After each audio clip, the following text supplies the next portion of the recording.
Wartide, a card game set in a world where the barriers between three different realities begin to break down and the factions within those realities now struggle for dominance. Pick your faction and fight for survival and dominance of the multiverse. War is bad for business. It was upon this conviction that the reign of the Kegawa Corporation was founded. In the archaic pre-corporate days, there were many countries and many governments and many wars.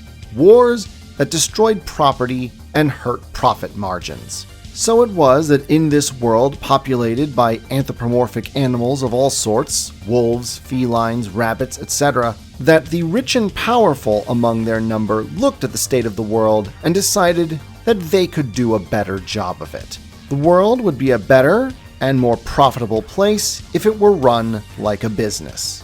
What was needed was a centralization and concentration of power and resources, a merger. And so, as the constant warfare of what became known as the Century of Chaos marched on, the heads of the various corporations were approached one by one with an offer to come together and restore sanity and order and profitability to their world. Perhaps the most noteworthy company, whose merger with the others produced Kegawa Corp., was the Satetsu Corporation, a family-owned weapons manufacturer that claimed descent from a long and proud lineage of woven blacksmiths. Of course, by the Century of Chaos, they were making weapons far more advanced than mere blades, which of course they were happy to sell to the highest bidder. Perhaps Satetsu's most notable and relevant invention was that of the first combat mechs. And so, as the wars continued to drag on and public sentiment against the various governments grew increasingly hostile, an offer was made to the leaders of the Satetsu Corporation. If they were to join Kegawa Corp and share their mech technology, not only would they be granted a degree of independence as a subsidiary of Kegawa Corp, but their family would be granted a hereditary position on the new Kegawa Corp Board of Executives. The deal was accepted, and so the Satetsu family created two branches. One descended from the younger brother retained control of Satetsu, while that descended from the older sister assumed the name Otetsu and became one of the hereditary corporate dynasties that runs Kegawa Corp to this day. As Kegawa Corp formed and consolidated itself, nations and governments fell one by one in what became known as the Great Collapse. Whether they fell due to military defeat, economic collapse, or popular uprising, the ending was the same. A power vacuum. A power vacuum that was soon filled by Kegawa Corp. All the world was now under the sway of a cabal of calculating corporate oligarchs, blandly assuring the people that they would succeed in restoring peace and prosperity where the previous governments had failed. And Kegawa Corp delivered. The wars ended. Stability and prosperity were restored. From now on, conflict would be resolved in boardrooms and stock markets rather than battlefields. It still cost a lot of treasure, but at least this time there was no blood involved. But that's not to say that violence went away altogether. Since Kegawa Corp now ran the world, everyone was an employee, and corporate life can be a very stressful one. The people needed an outlet. And so the battle chassis, once designed for war and slaughter, found a new lease on life as literal vehicles for a new kind of spectacle entertainment. In essence, gladiatorial combat with giant robots. It was toned down and bloodless, mind you. Pilots almost never died, and the weapons were powered down so as to generate enough light and spectacle without doing too much real damage. After all, dead pilots and broken mechs are expensive to replace. Even so, it was thrilling, and audiences loved it. And so, this kind of mech gladiatorial combat became the biggest entertainment in the entire world. Everyone at the end of their shifts would tune in to watch the spectacle. And with the promises of fame and fortune, many a Kegawan would step into the metaphorical ring, determined to prove themselves the best of the best. Apart from the mechs themselves, the most noteworthy technological feature of the games was the use of warp beacons, essentially teleportation devices. A warp drive would send the mech into the space between dimensions and the warp beacon would be used for the mech to reappear in a new location.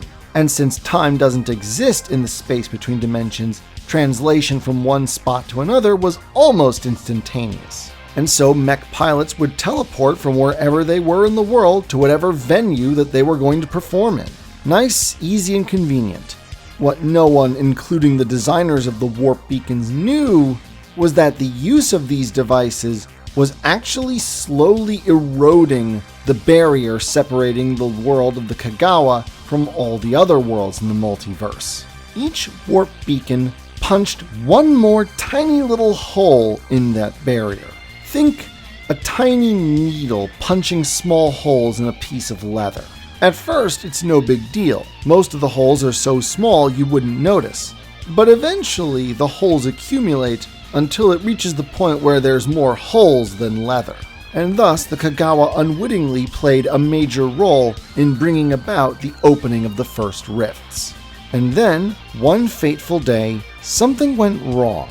Tora Umi had been one of the biggest champions in the mech circuit. However, after a particularly devastating loss at the hands of a young upstart named Tomasu, he'd built himself a whole new mech and was ready for a rematch.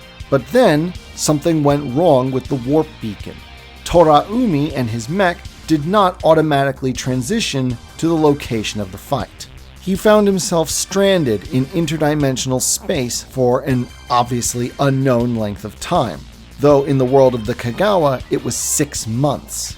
Then, in another world, the nation of Empira tested new transdimensional radio systems used to coordinate their armies.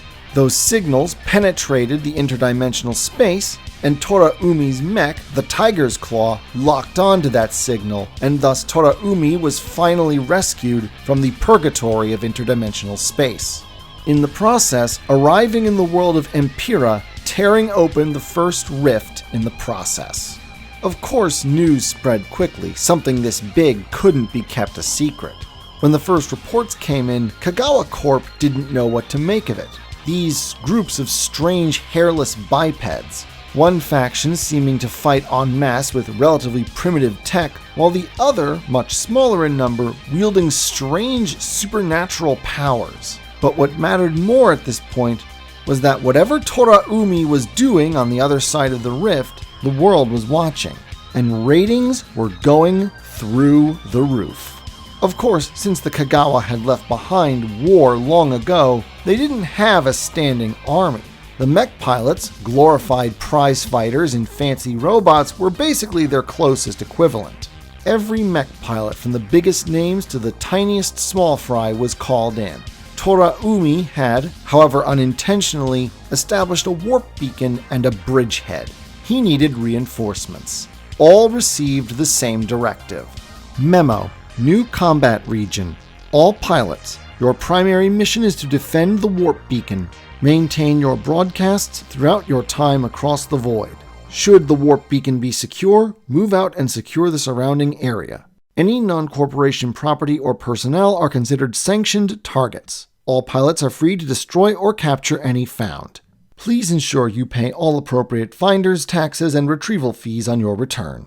The Kegawa are few in number, but their hyper-advanced tech more than makes up for their small size, and their use of warp technology gives them immense advantages in mobility, able to evade enemies and appear in unexpected locations. The Kegawa may have long ago forgotten war, but they never really forgot what it was to fight. This strange new combat against odd alien foreigners may be a game to them, but hyper-competitiveness is one of the defining aspects of the Kegawa. When they play to win.